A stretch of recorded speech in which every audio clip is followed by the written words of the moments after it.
Morning. Haven't washed my hair today because I've got to go to Hesco's, but I just couldn't be bothered. And then I've got my employment support phone call at 12 because I'm doing it today because I'm not about next week because of my holiday. Comments are off. So I had basically the same thing happen with people giving me advice that I've already taken by myself.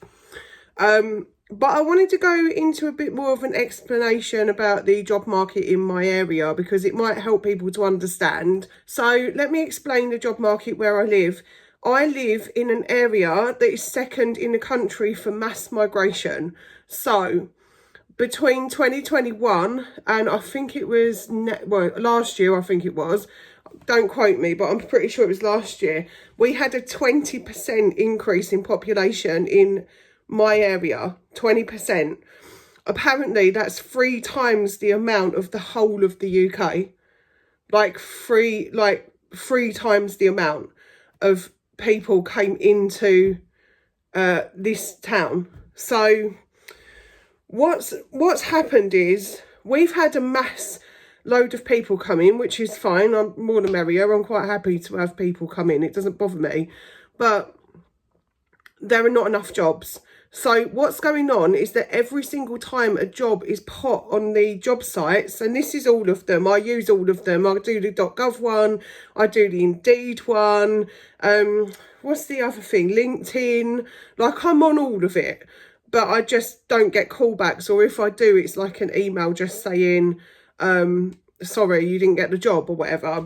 So what's going on is when a job gets put on there, like 100 people all apply for that job. So I'm not saying that I'm too old to work, because I'm not too old to work. I'm quite happy to work until I snuff it, even if I snuff it at 80 years old. The trouble is that there's so many people applying for jobs, they're tending to go for the younger people. And the reason for that is because you don't have to pay someone that's under 25 the same amount that you have to pay me. Why would you pay me, like, what's the minimum wage? £11.44? Why would you pay me £11.44 when you could hire an 18-year-old and pay them £7.50 an hour? That's what's going on. So, you know, it's a full thing. There's a housing issue as well. I know a lot about that because I worked in housing. I worked in social housing. That's what my previous job was. So with that previous job, I learned how that you can't just go to a council now and apply for a place if you're homeless. It just doesn't work like that. They want to know about your finances. If they think that you can afford a private rented place, they would give you like a partial grant to go help you with that stuff, help you with the initial cost and then put you in private. They haven't got the housing. So because of that, the job market is very, very sparse. And I'm not the only one that's struggling. I now know that there are people that are younger, that are, you know, have degrees, have just got out of uni, and they're struggling as well. We're living on one income. We're not entitled to any benefits. We're not entitled to help.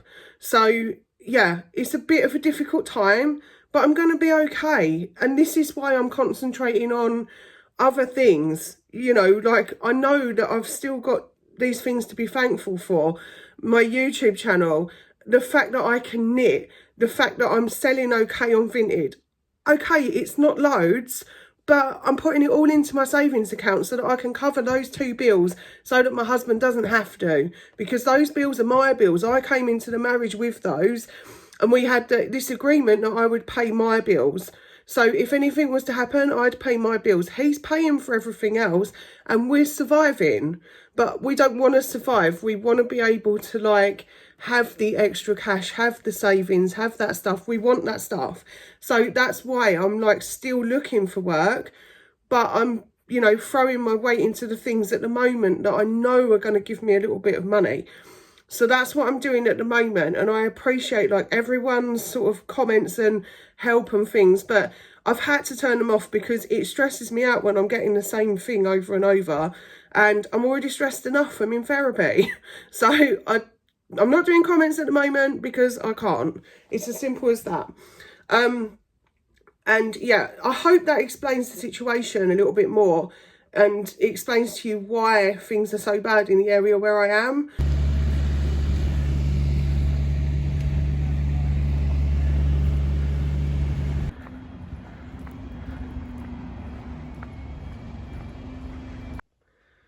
Look at my bunny. She's sound asleep.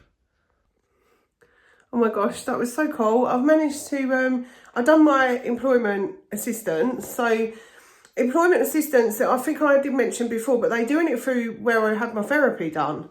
And they've basically got a lady who's like, she's not a therapist, but she helps people that are going through therapy to look for work. So she's home based, but she works with them. And I speak to her every week, and I have done for the last, I think it's 3 or 4 weeks I've spoken to her. Might be 4. She is really nice. You know, we're having a really good conversation. It's her birthday today as well, which is so cute. But she remembers what life was like before, like I do. So being able to go to a job centre and just pick a card off and say, can I go for this job? And then just go into the place of employment and just having a quick interview and getting the job. That's kind of what happened. I remember having my first pay pack in like a little brown wages envelope. It's mad how things are so different. Things are so different, like so different.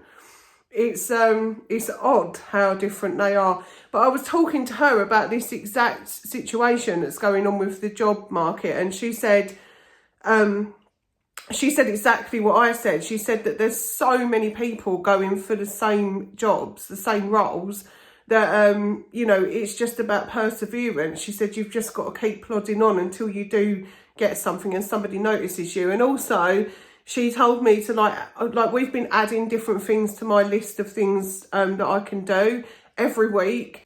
So she's going to put me forward for recruitment because I've done a lot of like data protection stuff and stuff like that, that I would be able to do that, and with my customer service skills. And she's told me as well that she got into that sort of area of work, that field of work, and she didn't have any experience. She said she came from banking. So yeah, she said basically, we were saying I've got to think outside the box at this point and still try and go for the things that I can utilise my skills for, but also like thinking outside of the box, like what can I do? I mean, she's got a list of things that I'd love to do, like working in a museum or working in a historic site or something like that. But with regards to the other stuff, customer service is my actual background. And although like I don't want to go in certain aspects of it because it's really hard work, it's something that I would like to explore more, you know, for different fields. She's thought of a couple of places because I said to her, can I add remote stuff to my little list now? Because I think remote working is the way that the world's going, and it's probably going to be something that I need to look into going for at this point. But yeah, like I said earlier, at the moment, I'm plodding on with applying for everything that I possibly can.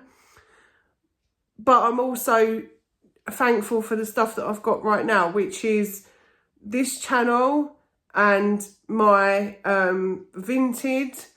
And eBay, to be honest, I'm not really selling on eBay, not really. I think I've sold a couple of things in the last couple of months, but I'm thankful for just having that little bit of income, that I've got something.